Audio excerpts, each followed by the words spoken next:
팔레스타인 가자 지구와 레바논에 대한 이스라엘 군사작전이 계속되는 가운데 중동권 정상들이 모여 이스라엘을 한 목소리로 규탄했습니다.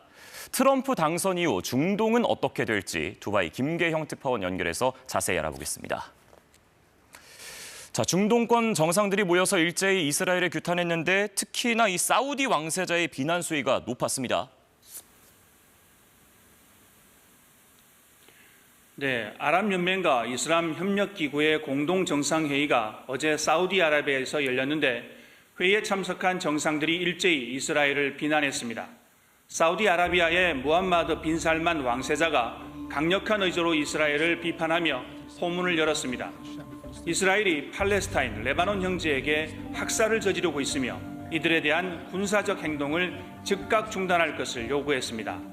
압델 파타 LCC 이집트 대통령은 이스라엘이 가자 지구를 사람이 살 수 없게 만들고 있다고 비난했고, 요르단의 압둘라 2세 국왕은 두 국가 해법이 평화를 위한 유일한 해법이라고 강조했습니다.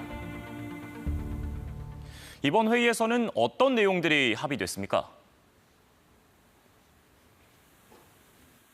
아랍연맹과 이슬람협력기구 회원국 정상들은 이스라엘에 대한 무기 수출 금지와 유엔 회원국 자격 정지를 요구하는 내용의 폐막 성명을 채택했습니다.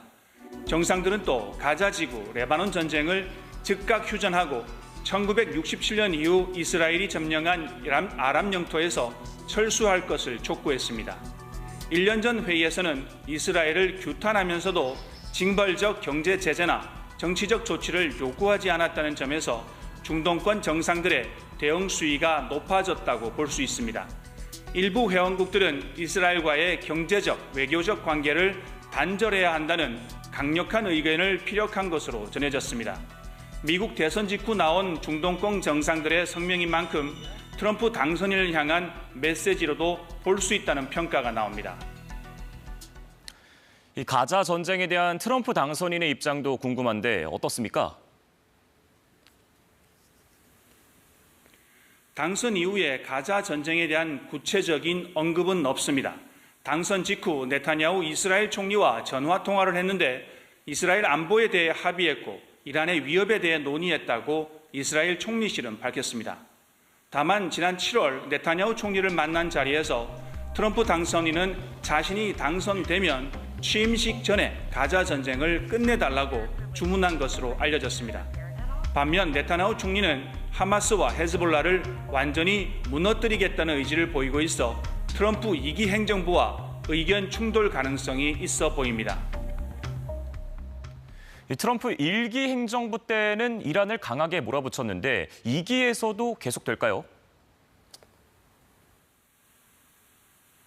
네, 트럼프 1기 행정부 때는 이란을 고립하고 압박했습니다.